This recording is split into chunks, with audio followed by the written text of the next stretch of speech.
There is a quiet shift that happens long before a man realizes he can no longer ignore you. Not loud, not dramatic, almost invisible, but it changes everything. At first, emotional avoidance worked for him. Distance gave him control. Silence gave him power. Withdrawal felt like safety.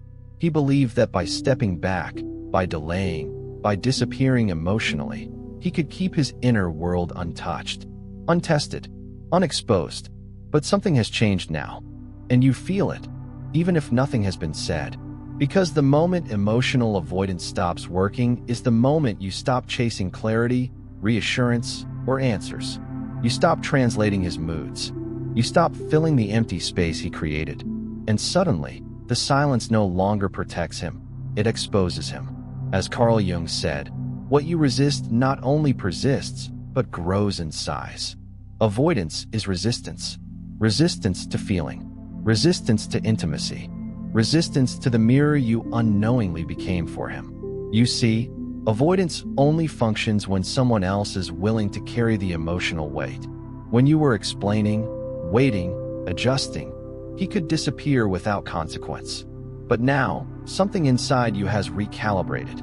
You are present, but no longer available in the same way. Calm, but no longer accommodating his emotional absence. And that's when his nervous system begins to panic. Because emotional avoidance depends on one illusion, that distance equals control. But when you stop reacting, when you stop reaching, when you stop needing him to resolve the tension, control slips out of his hands. In Jung's view, the unconscious always knows the truth before the ego can accept it. And unconsciously, he senses it now.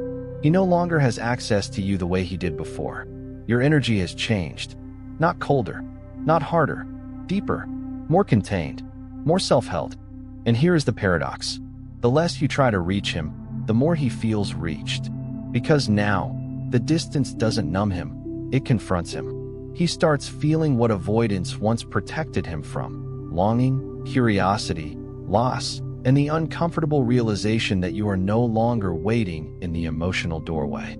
This is where his mind begins circling back to you. Not because you demanded attention, but because you withdrew expectations. And that absence creates a pressure he can't outrun. This is only the beginning. Because when emotional avoidance stops working, something far more unsettling begins for him: awareness. And awareness, once awakened, cannot be ignored. What happens next is not something he plans. It happens beneath thought, inside the body, inside the nervous system, inside the parts of him that learned long ago that distance equals safety. Because when you stop reacting, his avoidance loses its reference point. Before, his silence had direction. It was aimed at you. It expected movement, explanation, emotion in return. But now, there is no pull. And that is what unsettles him. Carl Jung once said that the most terrifying thing is to accept oneself completely. Avoidance exists precisely to avoid that confrontation.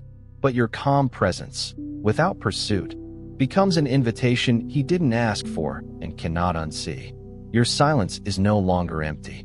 It is full of self-containment, full of boundaries that don't announce themselves, full of a woman who no longer needs him to regulate her emotional state. And this is where the internal pressure begins. Because now he is alone with his own thoughts. He starts noticing things he ignored before. Your absence doesn't feel peaceful. It feels loud. Not dramatic loudness, but the kind that echoes when something meaningful is missing. He begins to replay moments. Small ones, ordinary ones. The way you listened, the way you didn't demand, the way you were there without taking space that wasn't offered. And suddenly, what once felt optional now feels irreplaceable. This is the stage where avoidance turns inward. He may not reach out yet. He may not say anything at all. But inside, something shifts. Because emotional avoidance only works when someone else absorbs the discomfort. And now, no one is absorbing it for him. You're not chasing, not clarifying, not softening the tension. You've handed the discomfort back to its rightful owner. And that discomfort begins asking questions. Why does her silence feel different? Why doesn't this distance calm me anymore? Why do I feel watched by something that isn't even there?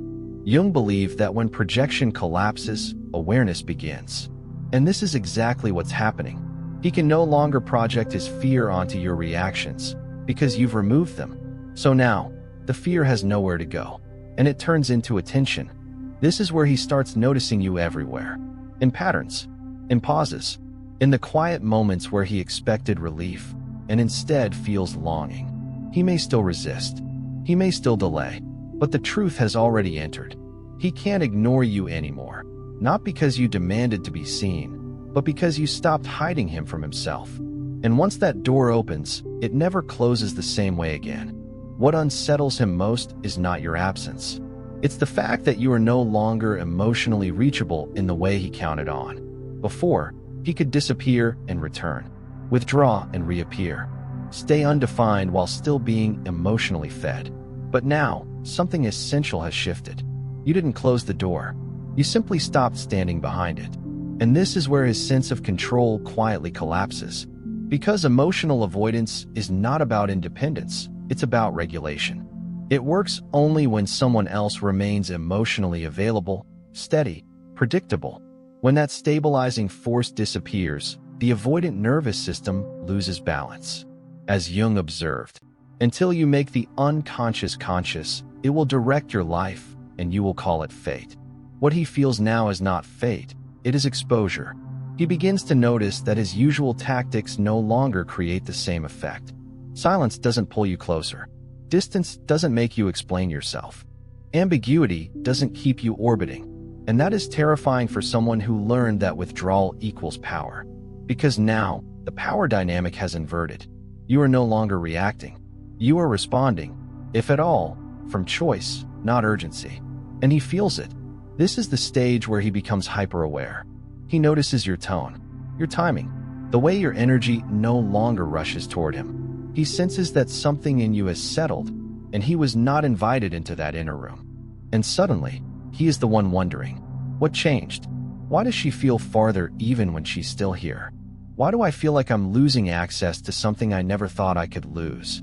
This is where avoidance fails completely, because avoidance cannot survive without emotional leverage. He may try subtle tests, a message, a reaction, a casual reappearance, not to reconnect, but to check if he still matters. And what unsettles him most is not if you respond, but how you respond. There is no tension in you, no pull, no unfinished hunger.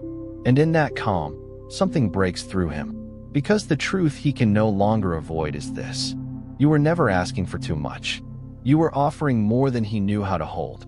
And now that offering is no longer freely available.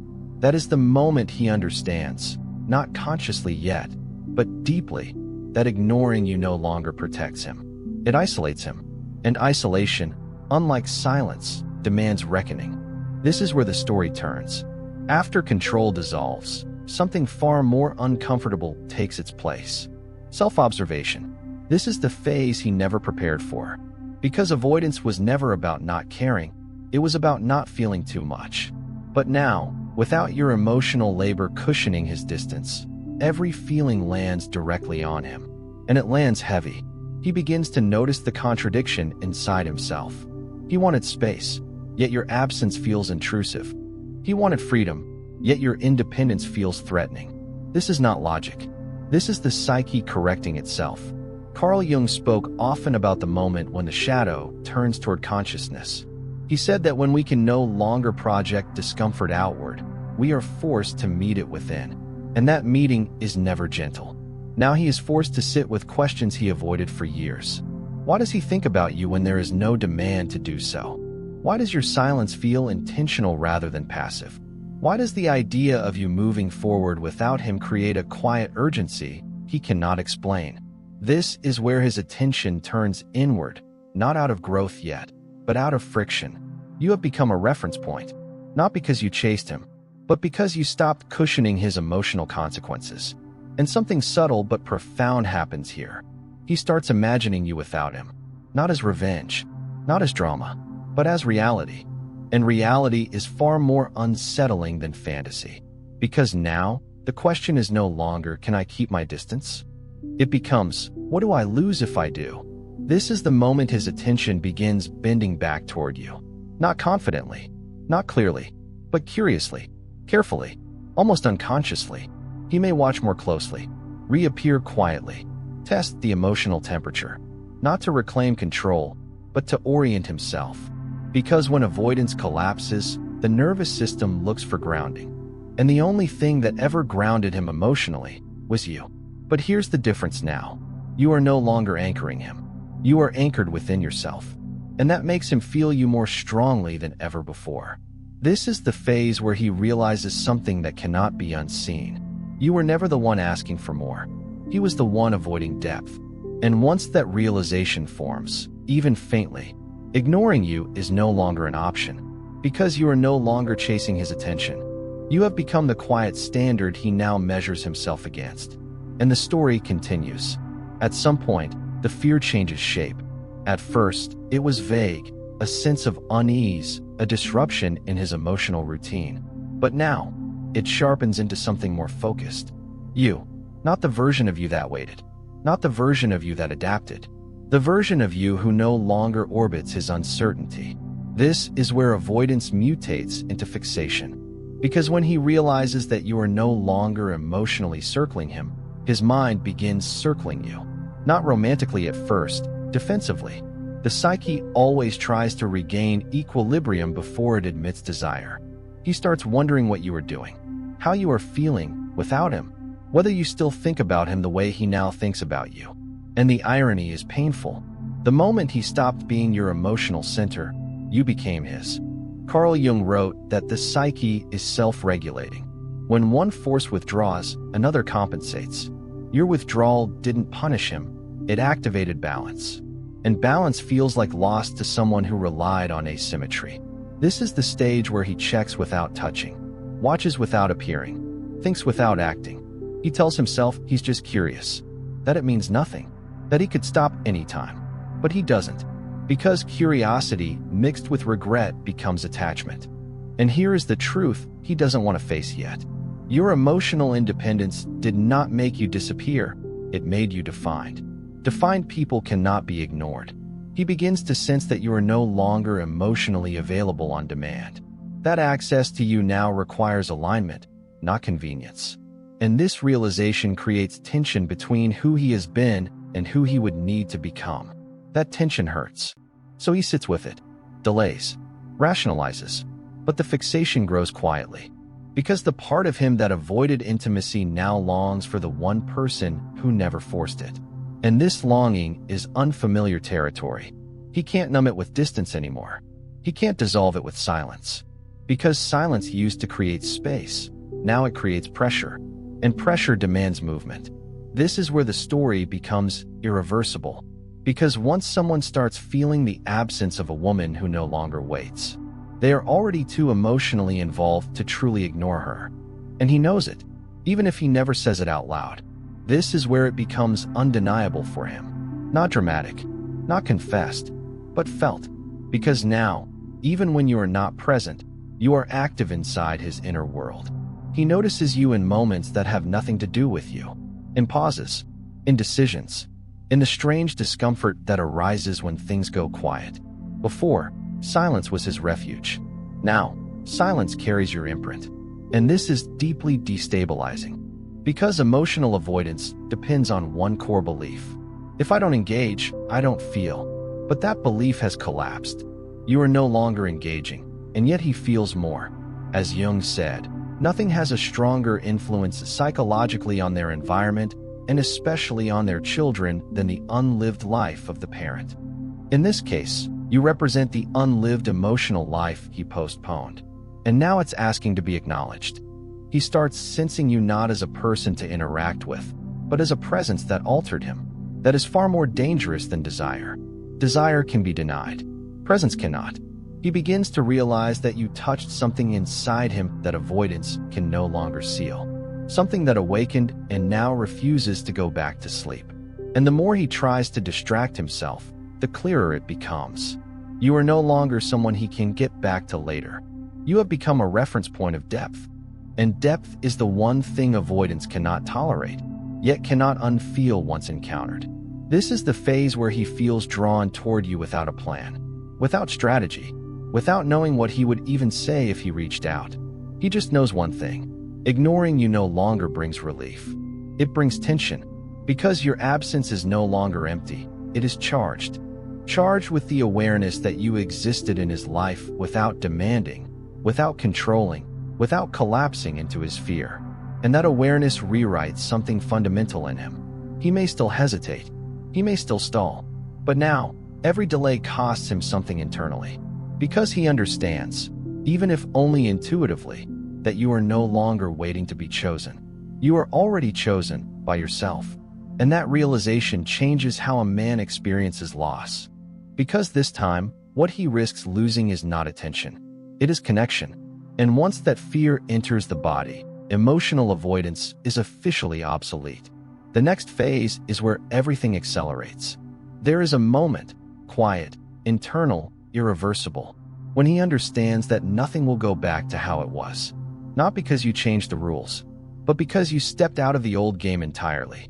This is the point where emotional avoidance collapses not as a strategy, but as an identity. Because now he sees himself. He sees how often he delayed instead of choosing, how often he withdrew instead of showing up, how often he relied on your patience as emotional insurance. And the most unsettling part? You never demanded more. Yet he still feels like he failed something essential. Carl Jung said that guilt is the shadow side of responsibility. And this is where responsibility begins to surface. Not the kind that leads to immediate action, but the kind that rewrites self-perception. He starts asking questions he never asked before. Why did I assume she would always be there? Why did I think distance wouldn't cost me anything? Why does her calm feel heavier than her presence ever did? And here's the truth he can no longer escape. You didn't leave loudly. You didn't punish. You didn't demand closure. You simply outgrew the dynamic. And that is devastating to someone who relied on emotional imbalance. Because imbalance is safe. Imbalance is familiar. Imbalance allows avoidance to exist without consequence. But equality, emotional equality, requires presence. And now, he stands at a crossroads. He can either grow or lose access permanently. This is where the internal tension becomes unbearable. Because now, ignoring you doesn't feel neutral. It feels like choosing against himself. He may still hesitate, still delay, still analyze. But the difference is this. He knows exactly what he's avoiding now. And once avoidance becomes conscious, it stops working. Because consciousness demands movement. This is where the energy between you changes completely. Not because you reached out, but because you stopped holding the space open. And when a woman closes nothing, yet leaves nothing available, a man is forced to face the truth of his own depth, or lack of it. The next part is where that choice begins to show itself. Now the pressure shifts again. Not outward, inward. Because once awareness appears, regression becomes impossible. He may try to distract himself, convince himself that time will dull the feeling, that this will pass like everything else did. But it doesn't. Because what changed was not the connection. It was him. And this is the quiet cruelty of emotional awakening. You cannot unsee yourself once you've been seen through. Carl Jung described this moment as the beginning of individuation, when the psyche realizes it can no longer live divided. And for someone who survived by splitting closeness from safety, this realization is deeply unsettling. He understands now that avoidance wasn't neutrality. It was a choice to stay comfortable instead of present. A choice to keep control instead of connection. And when he looks back at you through that lens, the truth becomes unbearable. You met him with openness, and he met you with distance. You offered presence, and he offered ambiguity. And yet, you stayed longer than you should have. That realization hurts more than rejection ever could. Because now he understands that you didn't lose him. He lost you, not in a dramatic way, but in the most final way of all. You moved forward internally. This is the phase where he realizes he cannot return to the version of himself who once ignored you without consequence. Because that version relied on your emotional availability, and it no longer exists. Even if he reached out now, even if you answered, he knows it wouldn't be the same. Because something in you has settled into self-respect. And something in him has been exposed. Jung believed that when the ego resists growth, life introduces loss as a teacher. And now, loss is teaching him something he postponed learning for years. That connection cannot survive imbalance. That presence must be mutual. That silence is not safety when it hides fear. And here is the truth he can no longer avoid. You didn't become distant. You became whole. And wholeness changes the rules. Because a whole woman is no longer available for emotional half measures. She does not argue. She does not chase. She does not threaten. She simply exists differently. And that difference echoes louder than any goodbye. This is why he can't return to ignoring you. Because ignoring you now means ignoring the part of himself that finally woke up. And that is something no amount of distance can fix. Only the final realization remains. Now the fear sharpens. Not the vague anxiety he once managed with distance, but a precise, undeniable awareness. You may no longer be accessible to him at all. This is where everything inside him tightens. Because until now, some part of him still believed you existed in relation to him. That even in silence, even in distance, the connection was suspended, not finished. But now, he senses something different. Your energy is no longer paused. It is moving forward. And that is the one thing emotional avoidance cannot tolerate: irreversible movement. Carl Jung said that where the fear is, there is the task. And the task now stands directly in front of him. He realizes that if he does nothing, truly nothing, he doesn't preserve control. He confirms loss. And this realization hits his body before his mind can explain it. Suddenly, time feels different. Days feel heavier. Delays feel dangerous. Silence feels like a decision instead of protection. Because now, the question is no longer, how do I stay safe? It becomes, am I willing to lose her to stay comfortable? This is where his internal conflict reaches its peak. He thinks about reaching out, not casually now, but consciously. And that terrifies him, because conscious contact requires accountability. It requires presence. It requires him to show up as someone real, not distant, not ambiguous, not protected. And for the first time, he understands something crucial. If he reaches out now, he cannot come back the same way. No half steps, no emotional shortcuts, no disappearing acts. Because he feels, instinctively, that you would not accept it. Not angrily, not emotionally, simply not at all. And that realization rewrites the power dynamic completely. You are no longer the one hoping he will choose. He is the one realizing he might already be too late. This is when emotional avoidance finally reveals its true cost. Not loneliness, not drama, but regret. Regret for not stepping forward when the door was still open. Regret for confusing patience with permanence. Regret for assuming your depth would wait forever. And that regret is what makes ignoring you impossible now. Because every time he tries to dismiss the feeling, it returns as one undeniable truth. You were not asking for too much. You were asking for presence. And presence is the one thing he withheld. Now, the final realization forms. The one that changes how he will remember you forever. And that is where this journey ends. What settles last is not panic, not urgency, not even action. It is recognition. Quiet, heavy, permanent. Because now he understands something that cannot be reversed. You were not a phase. You were not timing. You were not almost. You were a mirror. And mirrors change people, even when they look away. Carl Jung believed that the most powerful encounters in life are not those that comfort us, but those that confront us with who we are not yet ready to become. That is what you were to him, not by force, not by demand, but by presence. You showed him what emotional availability felt like without begging for it. You showed him what depth looked like without dramatizing it. You showed him what a woman anchored in herself feels like, and that experience rewired him. This is why he can't ignore you anymore.